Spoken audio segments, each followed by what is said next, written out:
Welcome to the Closing the Gap podcast from College Success Arizona.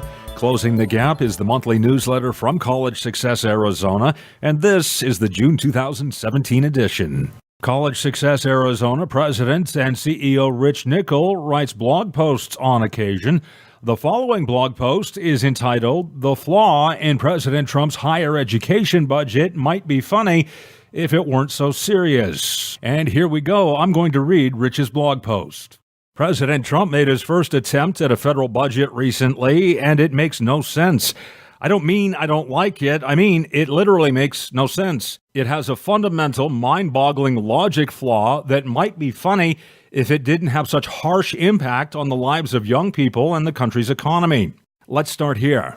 President Trump's proposed revenue budget is based on two overly optimistic primary assumptions. Number one, the country will experience an economic growth pattern that is significantly higher than has been realized over the last several years. And number two, there will be significant increase in the already high levels of employment and output of American workers. I hope he's right, but my experience tells me that he is not. But we haven't even gotten to the truly illogical part. Here's the real problem. The higher education cuts he has outlined in the fiscal year 2018 budget are not only totally incompatible with that goal, they would actually produce the opposite effect. Just think about it logically for one moment. How can we possibly drive the economy to dizzying heights needed to produce big revenue gains if we are cutting the exact programs that help increase attainment among middle and low-income students, the very people that must be employed at higher rates to achieve the growth the budget assumes will happen? How can the budget expect revenue from a huge increase in economic growth and employment while at the same time eliminating or slashing the funding for the very programs that people need to become employed and fill those jobs in the first place? It literally makes no sense.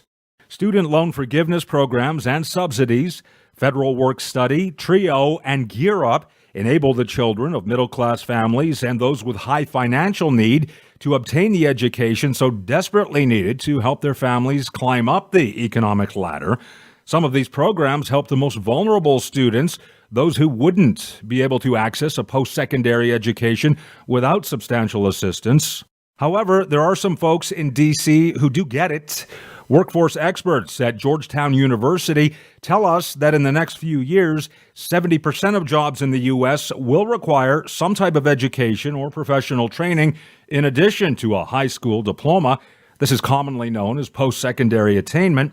Today, our nation's attainment rate is about 45%, which means that we have a labor force that is not aligned with the needs of tomorrow's employers. Since the Great Recession, 99% of the new jobs created went to those people that had some type of post-secondary credential, a certificate, or degree. And moving forward, every job that goes unfilled because employers can't find qualified applicants only makes the employability deficiency currently facing our country even worse. Cutting funding for programs that help students from middle and low-income families prepare for college and career will likely move us further away from having an employable workforce and continue to increase the skills gap currently plaguing our country. Senseless.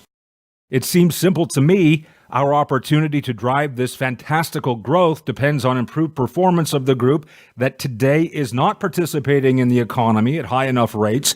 This opportunity group must be more highly educated to take advantage of the good jobs that need to be filled. To be more highly educated, many need a boost from programs like TRIO and Gear Up that are now on the chopping block. The reverse is also true.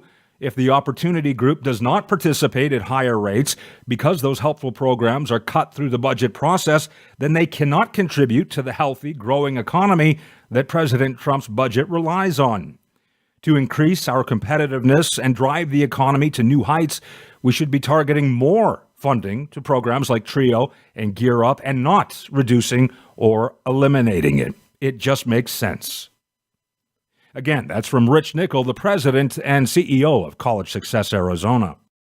College Success Arizona continues to produce student spotlight stories featuring young people like 22-year-old Bianca Uriarte, who plays basketball in a men's league and beat the overwhelming odds of getting into college. Bianca was born and raised in Phoenix and graduated from Alhambra High School, which is a Title I school.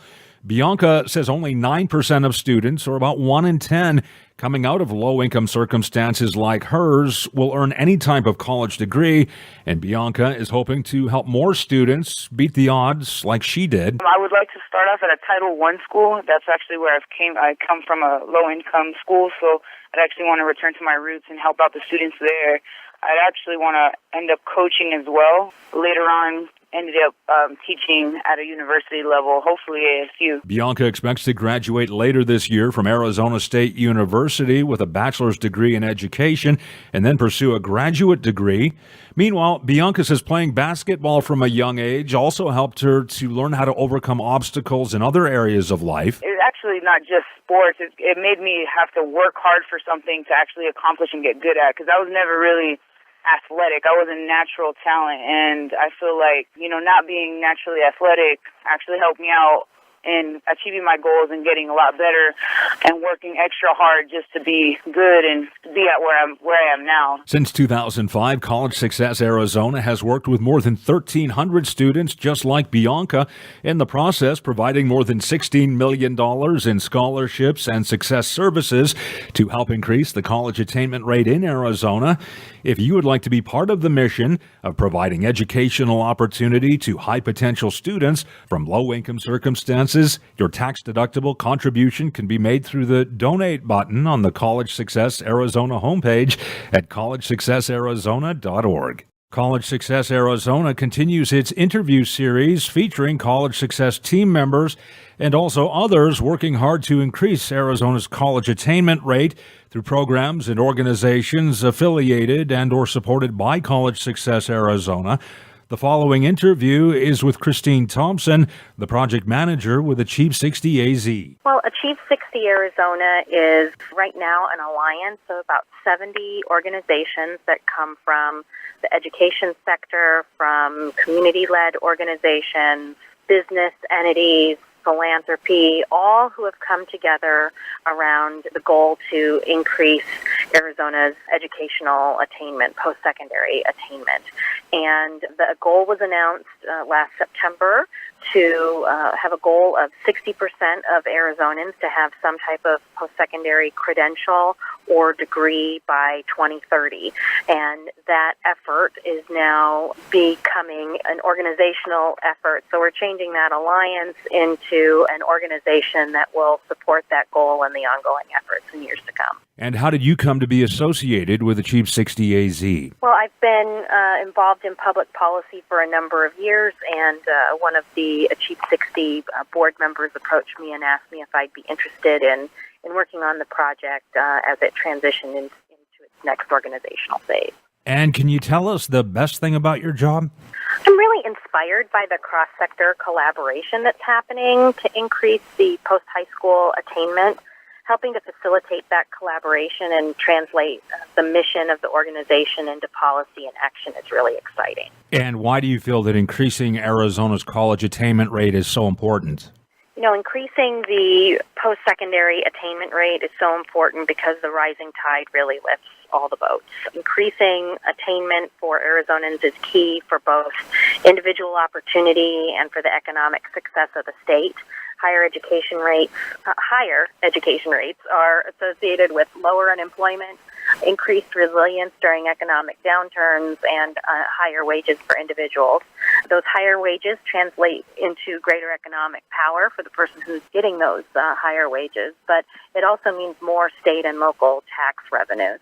And higher rates of education are also correlated with the decreased use of government programs like social services and other government programs. So really when we talk about increasing attainment rates, be it a high-value credential or some type of degree, you're really looking at opportunities for people not only for their lifetime, but you're increasing opportunities for the entire state and its economic well-being. And what is your vision for Arizona of the future? The Arizona of the future, I hope, is thriving due to our diversified and skilled talent pool. If you had a message for a student just starting out with their college career, what would that message be? College is a great opportunity to explore. Take interesting courses and participate in different activities. For those like me who are unsure about what they wanted to do after college, it's a great time. That exploration can really help you identify what career to pursue. And Christine, can you tell us a little bit about your background, your hometown, where you grew up, that sort of thing? Sure. I moved to Arizona when I was a small child, so I count the greater Phoenix area as my hometown. I went to Mesa Public Schools, both for elementary, junior high, and high school, and then also attended our state's universities. I went to the University of Arizona for my undergraduate and law degrees, and I'm married with twin preschool-age boys. What was your first or most interesting job? Most interesting for me was during my junior year in college, I was an intern at the Arizona House of Representatives. I hadn't really thought of public policy as a career path until that internship. And while that opportunity taught me about politics and the political process, the friendships and professional relationships I developed in that position have lasted decades. And can you tell us more about your career history? Sure. As I said previously, I spent my career in public policy and advocacy. After college, I was the executive director of a small nonprofit that advocated on behalf of university student interests. I went back to school and earned my law degree, and then after worked at the University of Arizona College of Law as a development officer, so a fundraiser. My passion for public policy continued, and I moved back to Phoenix. I served as the lobbyist for the State Bar of Arizona. And after serving there for several years, I was recruited to become a government relations professional at the Arizona Board of Regents, which at that time it was exciting for me. I had been previously lobbied the board as a young professional out of college, and then I had served as student regent while I was in law school. So it was fun to take on that staff role.